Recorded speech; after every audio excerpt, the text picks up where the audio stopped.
दंदन सतगुरु तेरा ही आसरा अनमोल वचन यूट्यूब चैनल में आप सभी का हार्दिक स्वागत है।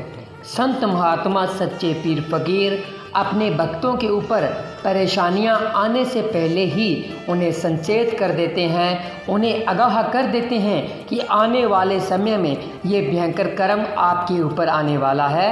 इस कर्म को आने से पहले ही आप मानवता भलाई के कार्य करें, भक्ति करें और राम नाम का जाप करके इस आने वाले भयानक कर्म से आप बच जाएं।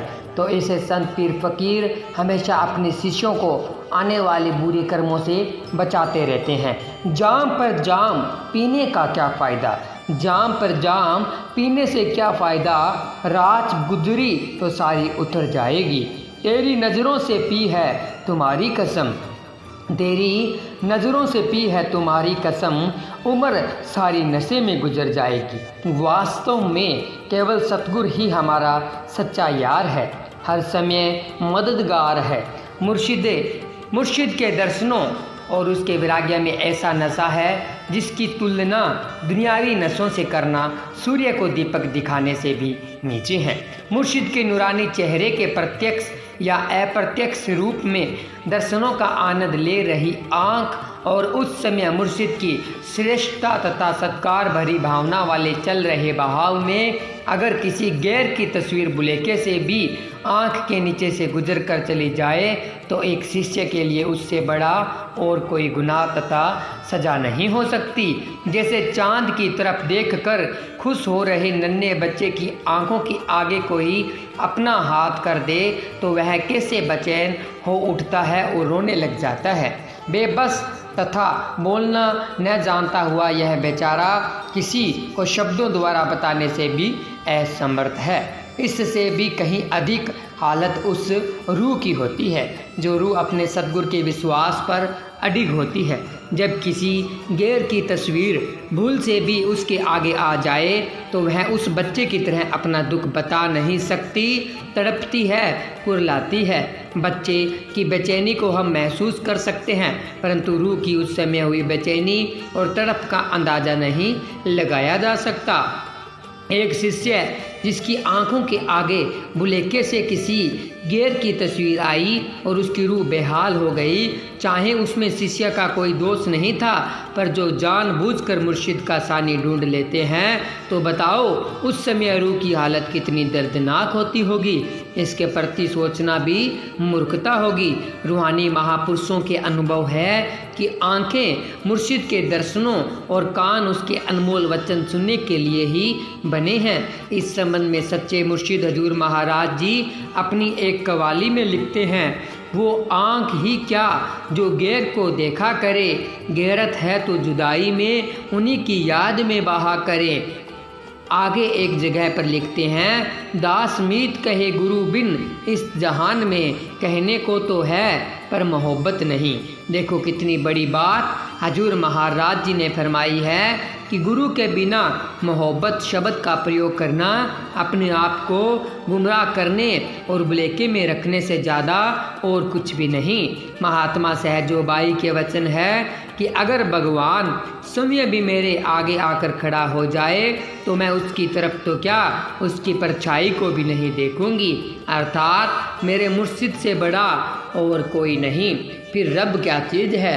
महात्मा सहजोबाई के इन वचनों को पढ़ना, सुनना और सुनाना आसान बात है लेकिन जब इन वचनों पर चलना पड़ता है तो कच्चे मनुष्यों की टांगें तो बाहर नहीं चलती। बहुत कठिन काम है मुर्शिद के प्रेम को संभाल कर रखना। एक प्रेमी ने बात सुनाई कि एक बार हमारे घर पर कुछ ही खास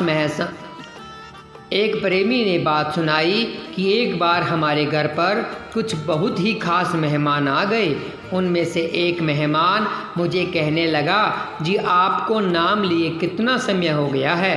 प्रेमी ने कहा, जी 7 वर्ष हो गए हैं। मेहमान ने पूछा, आप भजन सुमरन कितना करते हैं। प्रेमी ने यूं ही बात को टालते हुए कहा, जी जितना समय मिलता है कर लेते हैं, आप अपनी सुनाओ कैसे चलता है कारोबार। परंतु मेहमान तो परीक्षा लेने से ही न हटा, इसलिए उसने फिर प्रश्न किया, क्या तुम्हारे अंदर से कोई धुन आदि भी सुनाई देती है कि बस यूं ही। इतना सुनते ही प्रेमी जोश में आ गया और कहने लगा, भाई साहब जी, मैं अपने सतगुरु मुर्शिद को भगवान से भी कहीं ऊपर का मानता हूँ, मुझे धुन से कोई वास्ता नहीं। मेरे सतगुरु की मेरे ऊपर बड़ी पड़ी एक नज़र और उनके पवित्र मुखारबिंद में से निकला एक शब्द भी अनगिनत धुनों से पार का काम करता है।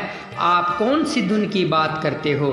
धुन यदि मेरे सामने आकर भी बजने लगे तो मुझे उससे कोई वास्ता नहीं, क्योंकि मेरे मुर्शिद के मुखारबिंद से निकले अनमोल मीठे तथा इलाही वचन जब मेरे कानों तक पहुँचते हैं तो धुनों का पुंज भी रास्ता छोड़ देता है। अब आप बताओ, उस धुनात्मक पुंज में से निकली धुनों में से कौन सी धुन की आप बात करते हो?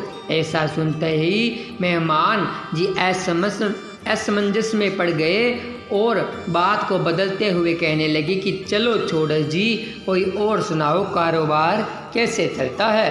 लेकिन प्रेमी जी उसे पूछें कि नहीं, फिर भी आप बताओ कौन सी धुन की बात करते हो। मेहमान को पीछा छुड़ाना मुश्किल हो गया। बड़ी मुश्किल से दूसरे मेहमान ने बीच में पड़कर बात बदली।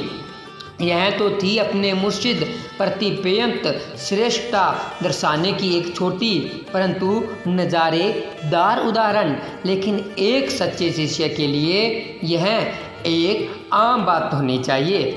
दसम गुरु श्री गुरु गोविंद सिंह जी अपनी वाणी में मुर्शिद को सबसे ऊंचा बताते हुए फरमाते हैं, पाई गहे जब ते तुमरे तब से कोऊ आँख तेरे नहीं आने हो।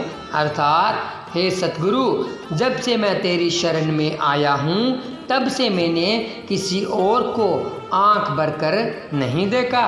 किसी अन्य से श्रद्धा व्यक्त करना तो दूर की बात है। वास्तव में मुर्शिद की निशानी सूरत में खुदा रब आप ही छुपा होता है, अर्थात गुरु समय रब भगवान परमात्मा होता है। मुर्शिद का दर सचखंड से किसी रूप में कम नहीं होता, बल्कि सचखंड में वह नज़ारा नहीं होता जो सतगुरु के दर पर खड़े होकर उसके बाहर आने का इंतज़ार करने में होता है।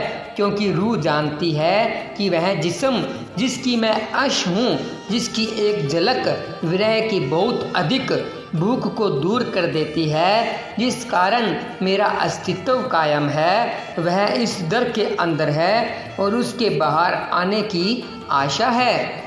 अब सोचो, जिसका इंतज़ार करने में ही सचखंड से अधिक नज़ारा है तो उसके दर्शनों में कितना नज़ारा होगा।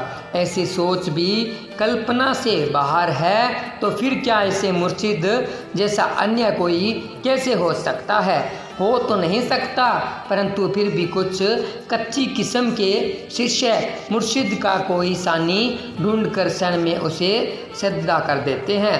एक मनमुख इंसान जिसे रूहानियत के बारे में कुछ भी पता नहीं, वह तो जगह जगह पर सजदा करता हुआ भी अच्छा लगता है, परंतु जो सब कुछ जानता है, समझता है, महसूस भी करता है, फिर भी थोड़ी सी दुख तकलीफ को दूर करने के इरादे या दुनियावी लाभ के लिए पल भर में दर से बेदर हो जाता है, वह किसी भी तरीके से क्षमा के योग्य नहीं हो सकता।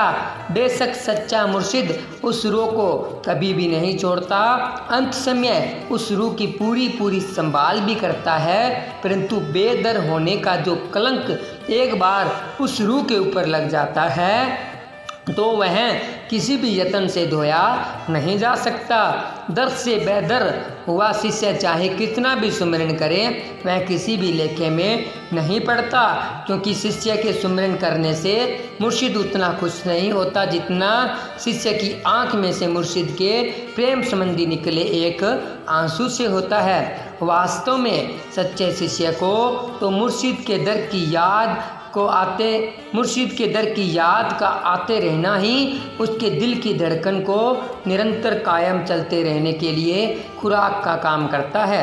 मुर्शिद के प्रति परिपक्वता दर्शाते हुए एक कवि ने लिखा है, एक मुर्शिद बिना प्रेमी नू कुछ होर जरा ना पावे जी, अगे गेर दे सिर जे चुक जावे, बंदगी भी गुनाह हो जावे जी, यह गुनाह जो डाडा भारी है अते जिस तो ए हो जावे जी, और दोष ने बख्शे जा सकदे ए बख्शन विच ना आवे जी, दर मुर्शिद दा छड़ होर किते, दर गेर के जो है चुक जावे जी, गंदगी च लिबड़ियां उंगलां दा गल गल ते इशारा हो जावे जी। धन धन सतगुरु तेरा ही आसरा।